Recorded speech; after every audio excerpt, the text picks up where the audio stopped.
What's good, everyone? Welcome back to the show, man. Recap with Mo. What we getting ready to get into a brand new episode breakdown of Tyler Perry's Ruthless. But before we get into this thing, make sure to like and subscribe to this channel so you don't miss shit and it that's going down, alright? So the episode we're getting ready to get into is for season 5, episode number 3, titled The Night is Long. Now the synopsis states, Ruth works desperately to prevent the mass suicide of the Rakudushi members. River faces threats from multiple adversaries. The highest is mounting paranoia leads to more bloodshed. Now that we got that out of the way, let's go ahead and get into this thing.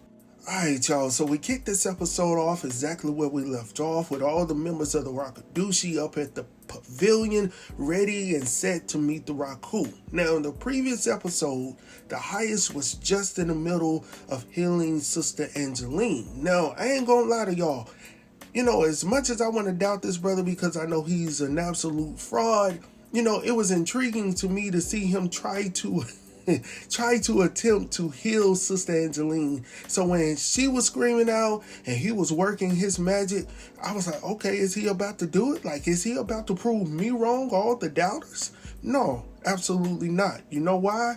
Because he's distracted by a helicopter. So of course he immediately stops and he calls for the elder mother to gather her assistants and go prepare the going away juice. So I was like, oh, this brother was literally saved by the helicopter, right? So it brings us to where we are right now, and we see the highest is getting ready to take it to the head, but Sister Ruth stops him. Now, is it me? As I was watching the scene, I didn't see anybody else with a cup in hand ready to go to the Raku. Now, if it was me, I would have taken my chances, y'all. I would have, allowed him to go ahead and take that little sip or whatnot, allow it to soak in the back of his throat, and let him, do what he needs to do and then run over. Oh, no, your highest, no. He would have been a messed up one messing around with Brother Mo over here, man. I would have hesitated all the way over there. Like, all right, I'm going to help him now. But anyhow, getting back to the story. So once Ruth runs over and takes the cup away from the highest, he wants to know immediately, why in the world are you defying my will? We are going to meet the Raku today. But she tells him that no, your son has a prophecy. We will eventually meet the Raku, but it will not be today. So of course the elder mother is not pleased to hear this information.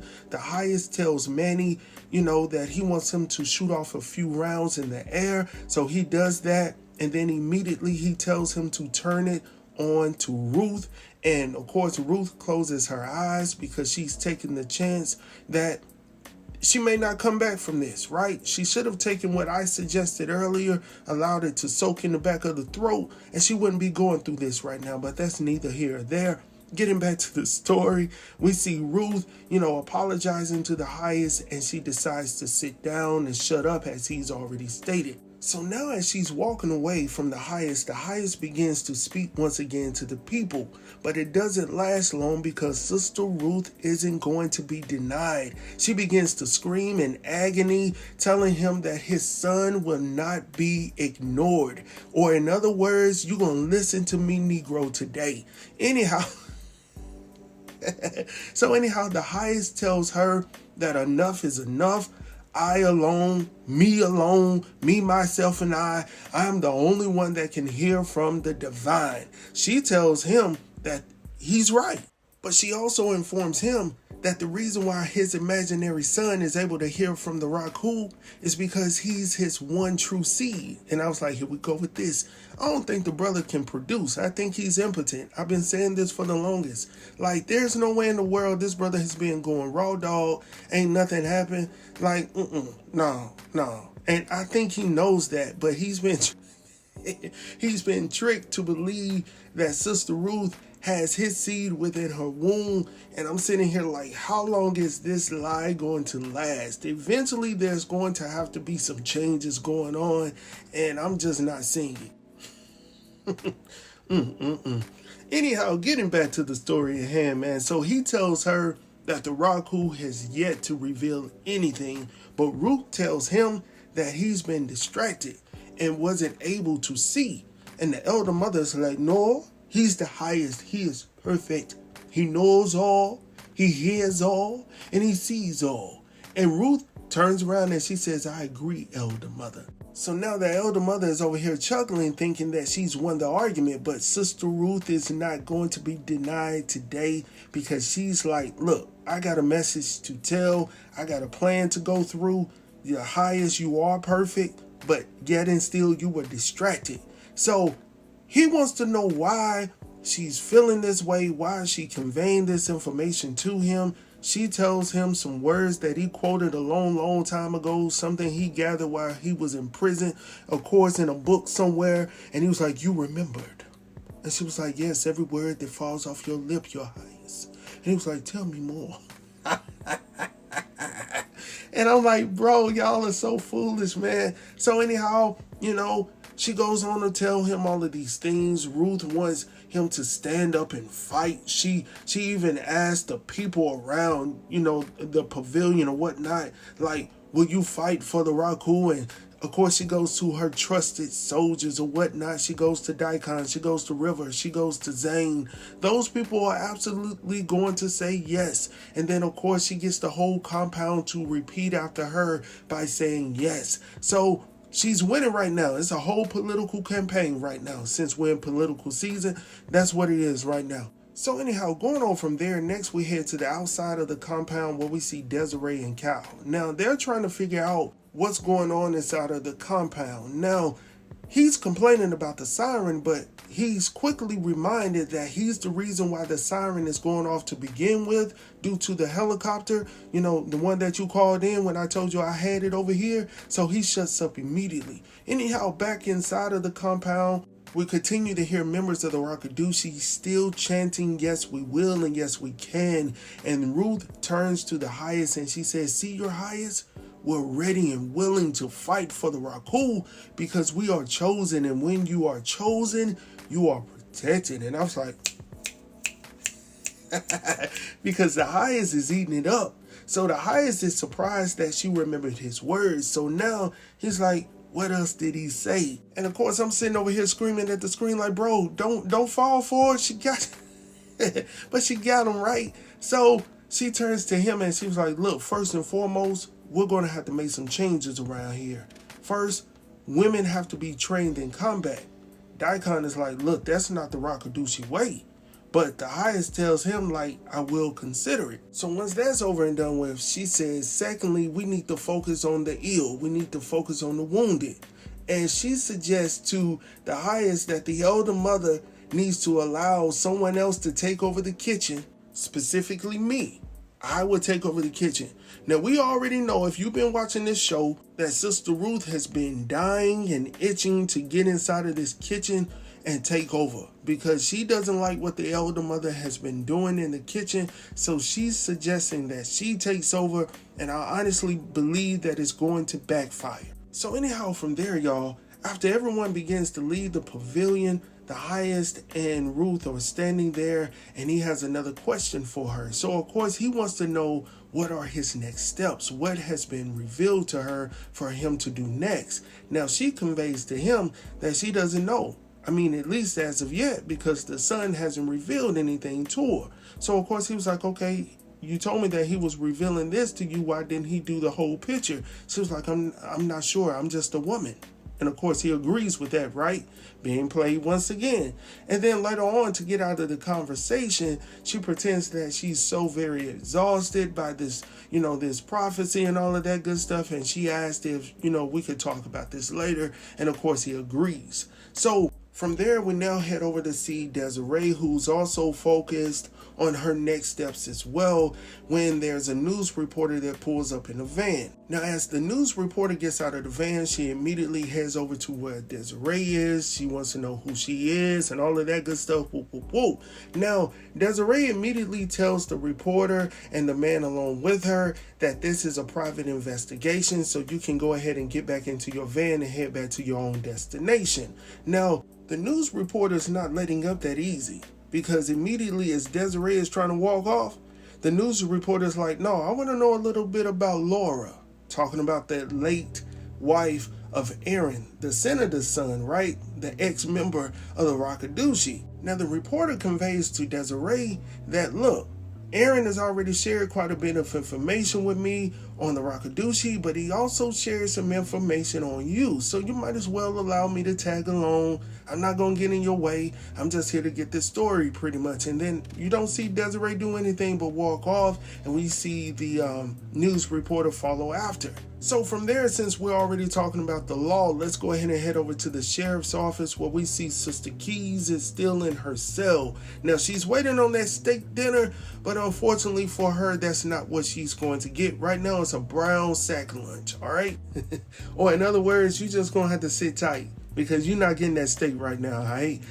Something else that stuck out to me in this scene was the fact that she was asking about Glitch, where are you? And it made me think a little bit like, is he going to attempt to break her out of jail? Is he going to make that sacrifice for one of the star players on the team, right? Because she was about her business. She was standing on business out there in the woods. So only time will tell. So anyhow, going on from there, we now head back over to the compound where we see the elder mother is coming back with, the ladies along with her to the kitchen to return the going away juice. Now, the elder mother is still ranting about Ruth and the kitchen. Zane looks at Sister Alex like, don't say a word, don't say nothing, keep your mouth closed. So the elder mother sends the girls back to the infirmary and then proceeds to tell them that she would catch up with them later on. She just wants to say goodbye to the kitchen. And I'm like, sis, say goodbye to the kitchen? And I'm sitting there like, right. So anyhow, after Zane and Alex leave, the elder mother then goes over to the shelf and she takes these bottles of pills off the shelf, and then of course she pours them all out into her hands and whatnot, except for one that she dropped on the floor. And then she walks on out and she says, I want to see how Ruth does without me. Now we already know that those pills are essential for there to be peace in the compound, because the highest needs his medication. Even though he hates his medication, he needs to take it in some form or fashion, and the only one that has been able to keep him happy thus far is the elder mother by placing the medication within his food. But now without the medication, I'm sitting here like, Ruth, Sister Ruth, I don't know what you're going to do, sis. But anyhow, since we're talking about Ruth, from there we head over to see River applauding Ruth for her performance back over at the pavilion. So she was like, shh, do you want to talk so very loud for everybody to hear? He was like, okay, I was just applauding you for what you were doing. You almost made me believe it, daggone it. And she was like, yeah, that was the purpose of it, right? So anyhow, long story short, Brother River tells all of his business to Sister Ruth. Now, I know there's a song that says, take your burdens to the Lord and leave them there. If you trust and never doubt, he will surely bring you out. But River is looking at it like this. Look, I can't get to the Lord right now, so I'm going to go to Sister Ruth. I believe there's a book in the Bible by the name of Ruth. So I'm going to take him to Ruth and see if she can get him there for me, because I need some deliverance right here in the compound. And he's about to lose his mind in this compound. So look, I got problems with Daikon. He believed that, I was trying to run away. I need you to fix that. Then I got Manny on my back because, he was the one that caught us and brought us back into the situation where we were only 2 minutes away from the compound. Even though we were gone about 2 hours, we didn't get nowhere. And I'm just upset. And I need you to fix this for me. And she was like, look, what do you want me to do? I need you to work that miracle like you did on the pavilion. Do what you need to do, sis. So she was like, look, I see what I can do. And he was like, look, I appreciate that. And of course, she's on her way to the kitchen. I honestly believe that she was on her way to the kitchen, y'all, because she was on a mission, but he stopped her in her tracks. And then she tried to jettison, but he was like, no, I need to talk to you. He really needed to get this off his chest. So she was like, okay, I got you. Let me go ahead and head over here. But I'm sorry to tell you, Sister Ruth, you're a little too late. I know you were trying to get to that kitchen before the elder mother was able to get to it, but I'm sorry. She already been there, done that, right? So anyhow, from there, we now head over to the infirmary where we see the elder mother, Alex, and Zane. Now, the elder mother is checking in on Joan, and Joan has an easy role for right now. Like, she just laid up in the bed. Like, she getting paid for nothing. So she's laid up there, but her temperature has risen. So once again, the elder mother has to figure out a way to get her temperature back down. So she conveys to Zane to go over there and grab that bowl of elderberry, and we're going to use that to bring her temperature down. Now, while Zane is bringing the berries over or whatnot, she tells the elder mother that she needs to go relieve herself. So, the elder mother is like, cool, go ahead and do what you need to do. Just hurry back because I don't want to lay hands on Alex. And she's talking about in a physical manner, not in no spiritual manner, right? So anyhow, from there we head over to see the highest in his trailer. He's sitting down, but you can obviously tell that something isn't right. So in walks Daikon. Now Daikon is coming over once again to see how the highest is doing. Now, the highest is uneasy right now because he doesn't like what's going on with his followers, but now he also has the evil government at his gates. So now Daikon, trying to, ease his mind, tells him that there's no need to worry. The Raku will protect us, but the highest isn't so sure. He goes on to tell Daikon that he feels unbalanced. So now Daikon has to respond. So he was like, okay, so what would you like me to do? And the highest tells him that I need you to be upfront with me. I need to know what's going on every second, every minute, every hour. I also need to know that the soldiers are ready to fight. I need to know that people are with me. And Daikon tells him that we are. All right.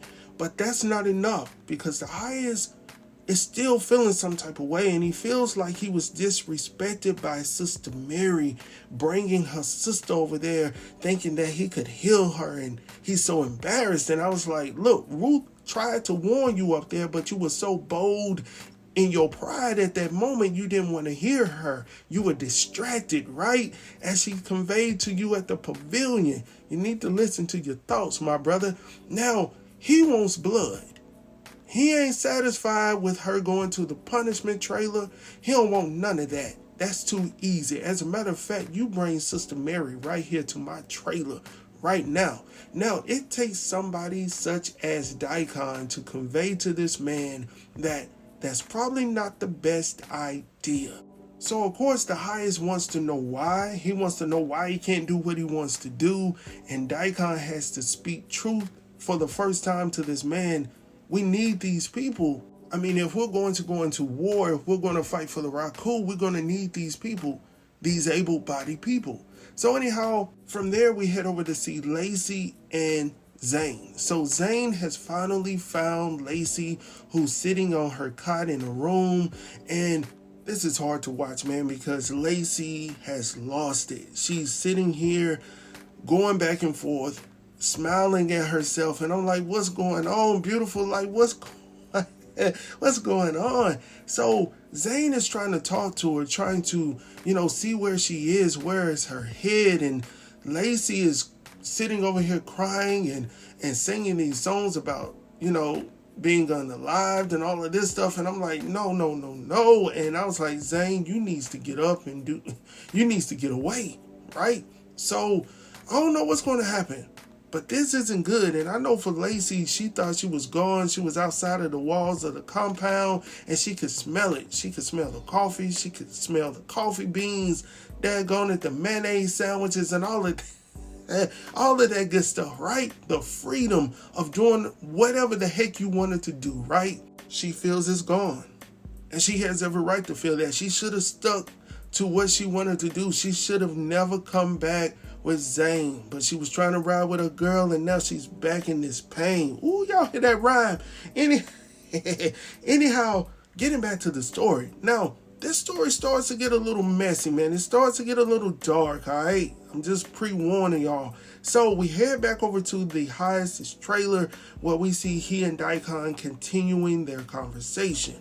Now, Daikon suggests to the highest that he could send River over to, be a buffer for him, because he knows how he likes to punish River when he's really, really upset and mad, right? And of course, the highest agrees to that. Secondly, he still wants something to go down. He has to prove his point. There has to be blood of some sort. He cannot allow this to go unpunished. He has to set the tone and the example for the rest of the compound, right? So he was like, okay, if I can't do Sister Mary, if I can't do, an able-bodied person, then how about the people over at the infirmary?